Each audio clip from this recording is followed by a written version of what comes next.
Verset 1. Versets 1 et 2. Comparez verset 19, Proverbe 3.31, Proverbe 23.17.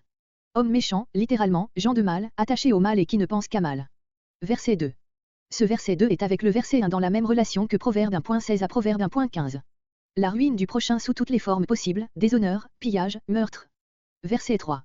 La maison se bâtit. Voir Proverbe 14.1.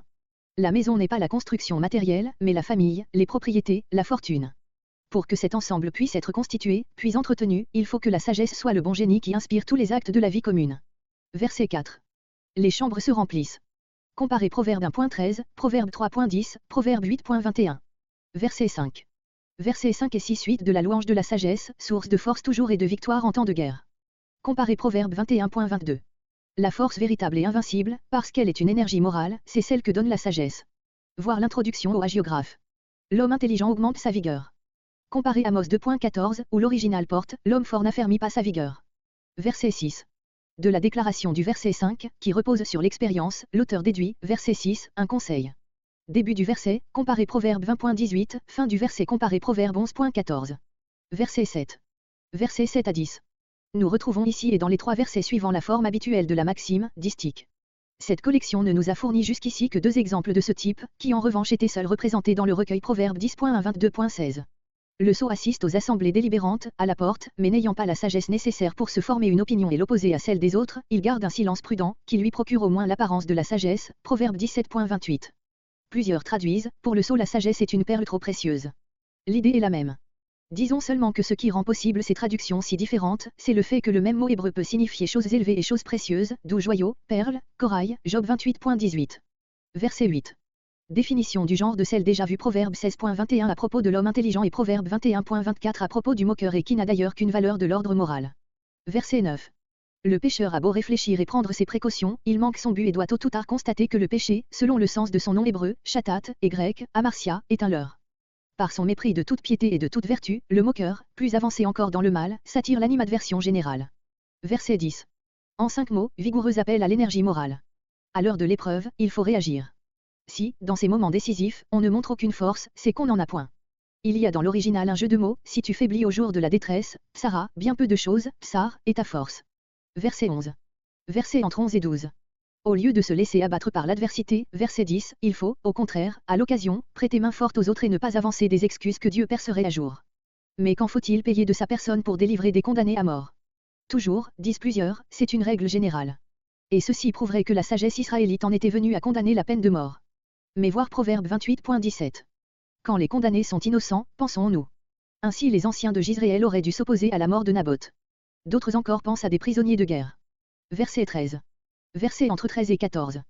Canaan étant un pays découlant de lait et de miel, le miel sert souvent de terme de comparaison dans l'Ancien Testament et en particulier dans notre livre, Proverbe 5.3, Proverbe 16.24, Proverbe 25.16, Proverbe 25.27, Proverbe 27.7. Ici il nous semble entendre un écho de Psaume 19.10. Ce que le miel est au palais, la sagesse l'est au cœur, c'est la nourriture spirituelle, bienfaisante et fortifiante par excellence. Verset 14. Il y a un avenir. Même conclusion que Proverbe 23.18. Verset 15. Verset entre 15 et 16. Les mots dresser des embûches et ruiner étaient employés dans Proverbe 1.11 et Proverbe 19.26 à propos de la personne même du juste. Ici il est question de sa demeure, riche ou misérable. Le juste a pour lui un puissant protecteur. Il peut tomber, victime des machinations ourdies contre lui, Job 5.19, Psaume 37.24, mais Dieu le relève, tandis que le méchant tombe définitivement, Proverbe 14.32. Verset 17. Ne t'en réjouis pas, voir Job 31.29. Verset 18. Quant au motif indiqué, on a parfois estimé qu'il diminue beaucoup la beauté et l'élévation morale de l'exhortation du verset 17, prends garde que Dieu ne finisse par pardonner à ton ennemi. Mais le sens du verset 18 est tout autre, prends garde que Dieu n'en vienne à reconnaître que c'est toi, l'homme au cœur cruel et présomptueux, qui mérite le plus ses coups. Versets entre 19 et 20. Comparez versets 1 et 2, pour le verset 19, Psaume 37.1. Verset 20. L'envie qu'on porte aux méchants à cause de leur prospérité temporelle, vient de ce que l'on est trop porté à juger toutes choses au point de vue de la terre. On oublie que si, pour le juste, il y a un avenir, verset 14, la lampe du méchant est condamnée à s'éteindre, Proverbe 13.9. Verset 21. Voir une pierre 2.17. Ne ferez pas. Voir Proverbe 20.19. Novateurs, littéralement, ceux qui pensent autrement qu'il ne convient, à l'endroit de Dieu et de l'ordre terrestre dont le roi est le gardien. Verset 22. La triste issue de leurs années. Dans Proverbe 17.11 et Proverbe 20.2 nous avons déjà vu que ceux qui se révoltent contre l'autorité du roi finissent mal. D'autres, les mêmes lettres, shenem, étant également susceptibles de ce sens, traduisent la triste issue des uns comme des autres, des contempteurs de Dieu comme des ennemis du roi. Verset 23. Ceci encore. Voir Proverbe 22.17. Il n'est pas bon. Proverbe à une seule ligne, le titre, début du verset, étant considéré dans le texte hébreu comme le premier membre du verset. Nous aurions dû signaler cette exception à la règle que nous posons à propos de la forme littéraire des proverbes. Cependant il se peut que primitivement ces mots fissent corps avec le verset suivant, qui se serait composé de 4 membres.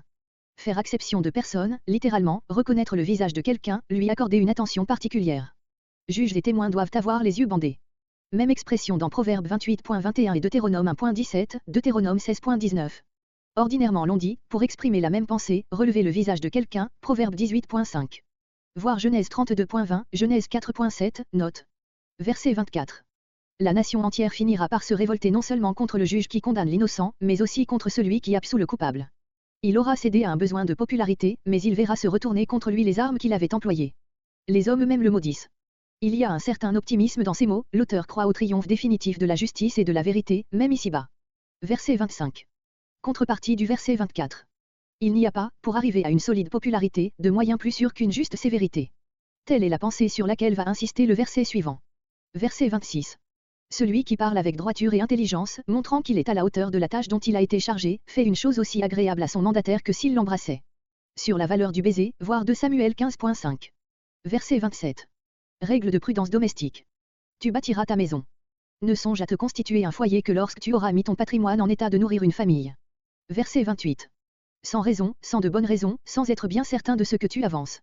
Voudrais-tu tromper le juge? Verset 29. Voir Proverbe 20.22, note. Ici encore l'idéal de la sagesse israélite, en matière de pardon et de renonciation à la vengeance, s'élève bien au-dessus du code de l'ancien Israël. Verset 30. Verset 30 à 34. Tableau sous forme narrative qui rappelle le psaume 37.35-36. L'auteur a voulu voir de ses propres yeux à quoi conduit la paresse. Il a passé auprès de la propriété d'un homme qui, naguère, vivait dans l'aisance. Partout ruine et abandon, les plantes parasites ont envahi le sol, les murs ont des brèches qui livrent passage à gens et bêtes. Quelle est la cause de cette décadence? Il le sait bien et il s'est promis d'en profiter lui-même et d'en faire profiter ses lecteurs. Les versets entre 33 et 34 se retrouvent, avec de légères variantes, dans Proverbe 6.10-11.